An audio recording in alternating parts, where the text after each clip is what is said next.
Assalamualaikum warahmatullahi wabarakatuh.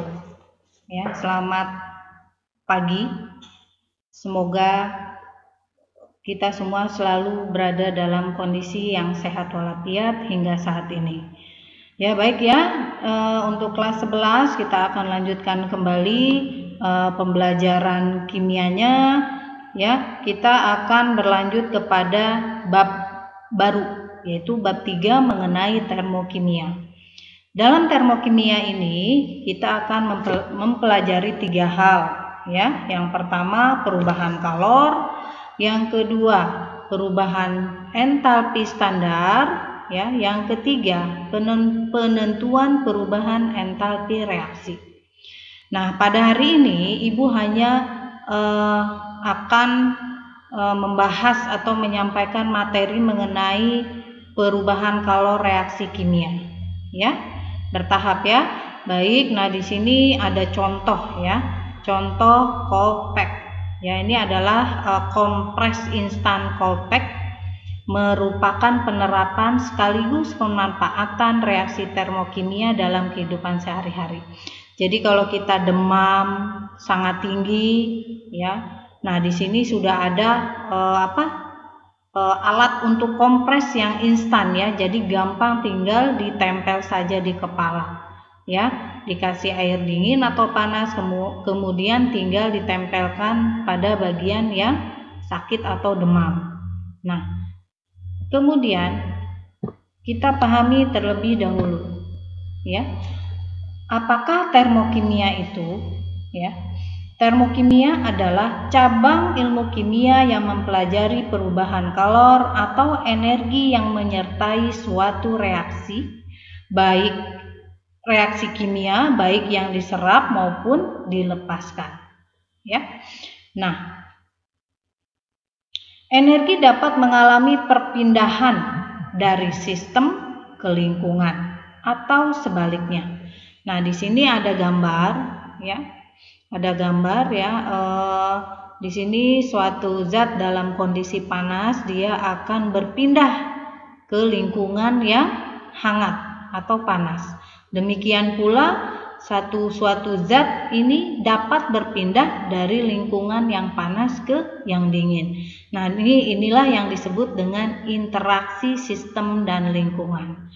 Ya, baik, kita akan jelaskan satu persatu. Nah, apakah sistem itu? Sistem adalah segala hal yang diteliti perubahan energinya. Ya. Kemudian lingkungan adalah segala sesuatu yang berada di luar sistem. Contohnya, air teh panas. Ya, ini teh panas ya tulisannya ya, bukan pakai de ya.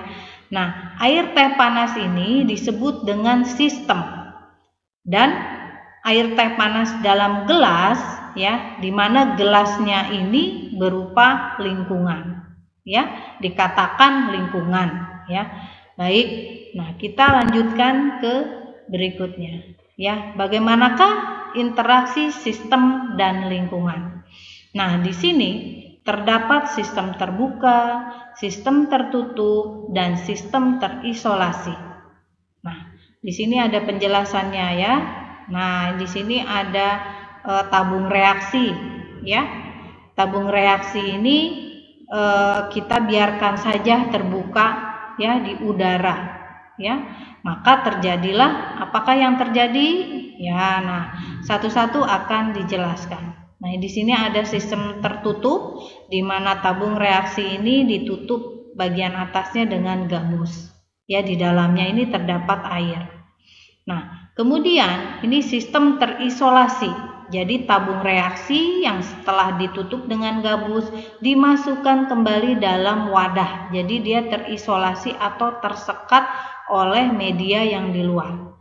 Nah, baik ya, satu persatu akan Ibu jelaskan ya.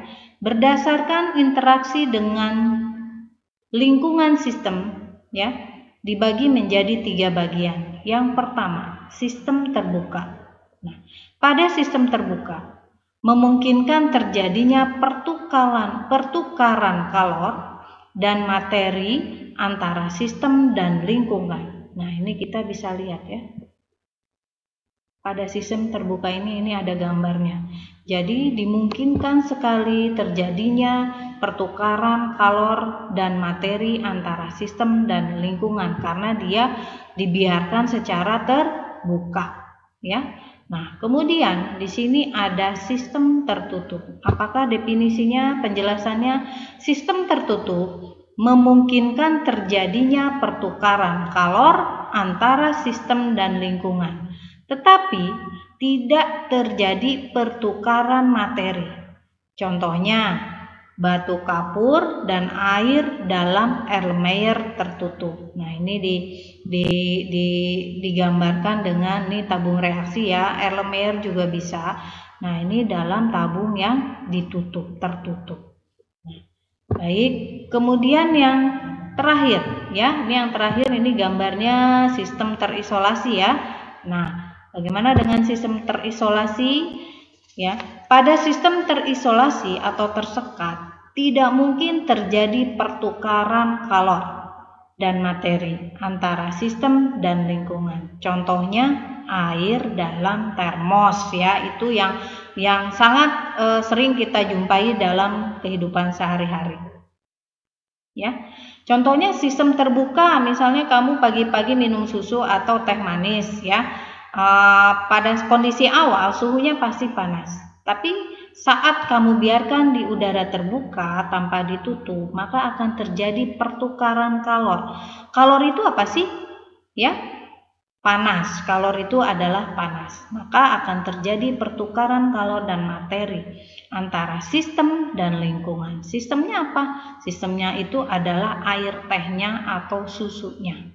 Lingkungan itu apa? Lingkungan itu adalah gelasnya, ya.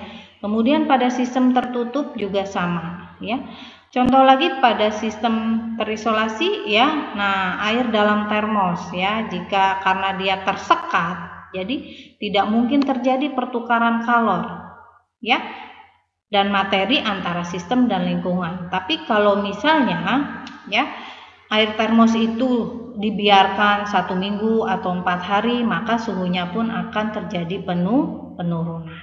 Ya, tergantung dari kekuatan sekat dari bahan termos tersebut. Ya, baik ya, paham ya. Nah, kita lanjutkan lagi. Ya, yang bagian kedua, entalpi atau dilambangkan dengan H. Ya, dilambangkan dengan H. Ya, dan perubahan entalpi dilambangkan dengan delta H. Nah, apakah entalpi itu? Entalpi adalah energi kalor yang dilepaskan atau diserap oleh sistem pada tekanan tetap. Ya, nah ini disimbolkan ya seperti ini, digambarkan ya. Ini entalpi akan meningkat ya jika ada energi panas yang masuk ke dalam sistem. Demikian pula entalpi, perubahan entalpi atau energi kalornya akan menurun jika panas itu keluar dari sistem. Ya. Nah, besar entalpi sukar diukur. Hanya perubahan entalpi yang dapat ditentukan nilainya. Jadi yang dihitung itu bukan entalpinya, tapi perubahan entalpinya. Nah, perubahan entalpi bergantung kepada keadaan awal dan akhir dari sistem. Nah, maka diperolehlah suatu rumusan seperti ini. Delta H sama dengan delta H akhir dikurangi delta H awal. Ya. Nah, ini adalah perumusan. Jadi bukan entalpinya yang dihitung karena sukar diukurnya, tapi perubahan entalpinya, delta H-nya yang diukur. Baik, nah di sini ada jenis-jenis reaksi termokimia, ya. Yang pertama, reaksi eksoterm, ya. Ekso itu artinya apa? Ekso itu artinya melepas kalor, melepaskan panas, ya. Kalau kamu suka ke mall atau ke hotel ada tulisan exit itu berarti keluar. Nah, ini juga sama ya, ekso itu artinya melepas kalor. Nah, contohnya di sini dari sistem ke lingkungan.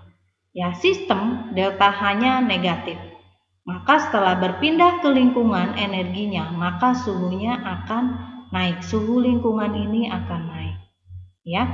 Maka kondisi di lingkungan akan panas, ya. Nah, ini contohnya, ini sistem, ya. Sistem ini energi kalornya keluar semua nih, ya. Maka suhu di lingkungan akan panas. Nah, jika digambarkan dalam bentuk grafik seperti ini, ya, reaktan, ya, menuju produk. Artinya delta H negatif, negatif itu kan berarti menurun, ya, terjun, ya, menurun ke bawah. Jadi sistem ini menurun ke bawah. Jadi suhunya naik, ya, lingkungan menjadi naik, maka delta H-nya menjadi negatif, ya. Nah, bisa dipahami ya. Baik, yang kedua, ya, reaksi endoterm. Endo artinya menyerap kalor, ya, menyerap kalor. Nah, contohnya adalah lingkungan ini, ya, lingkungan ini, ya, menyerap kepada sistem, ya, maka suhu yang pada lingkungan tadinya panas, maka dia akan berubah, berpindah ke sistem, maka delta H-nya menjadi positif. Ya, nah di sini ada gambaran, ya, kebalikan dari eksoterm, ya. Maka di sini sistem akan menuju dari lingkungan ini, ya, panas dari lingkungan ini akan menuju ke sistem. Jika digambarkan dalam bentuk grafik seperti ini, reaktan menuju produk, ya, artinya dia positif ke atas. Kalau ke atas positif, kalau ke bawah negatif, ya, maka delta H-nya diperoleh positif. Nah, ini bisa digambarkan seperti ini. Nah, reaksi kimianya pada termokimia ini ada dua, ya, disimpulkan reaksi eksoterm dan endoterm. Ya. Nah, di sini sudah dijelaskan, ya, kalian bisa nonton atau saksikan, menyimak berulang-ulang, ya, video pembelajaran ini sampai betul-betul kalian paham, ya. Terjadi pada eksoterm terjadi perpindahan kalor dari sistem ke lingkungan.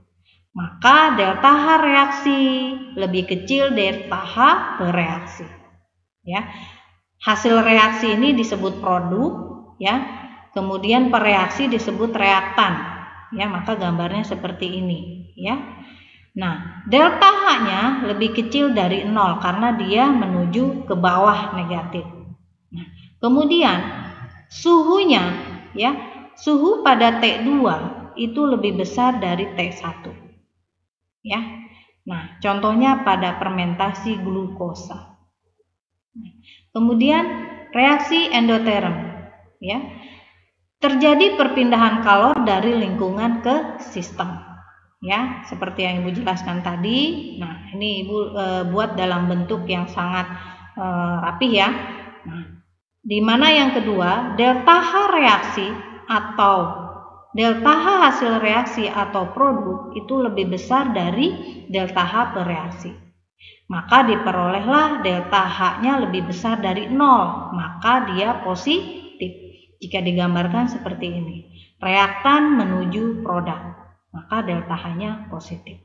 Kebalikannya, apa yang terjadi pada kalor suhunya pada saat T2 lebih kecil dari T1, ya. Contohnya pelarutan urea dalam air, ya.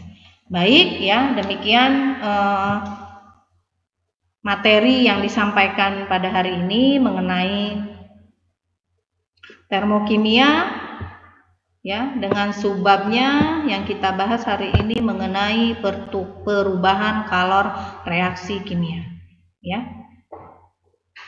Demikian, ya, mohon maaf jika dalam penyampaiannya kalian masih belum paham, silakan chat ke WA Ibu, ya. Apabila kalian suka dengan video yang Ibu sampaikan, silakan berikan like dan subscribe-nya, ya. Terima kasih. Selamat siang. Wabillahi taufiq wal hidayah. Wassalamualaikum warahmatullahi wabarakatuh.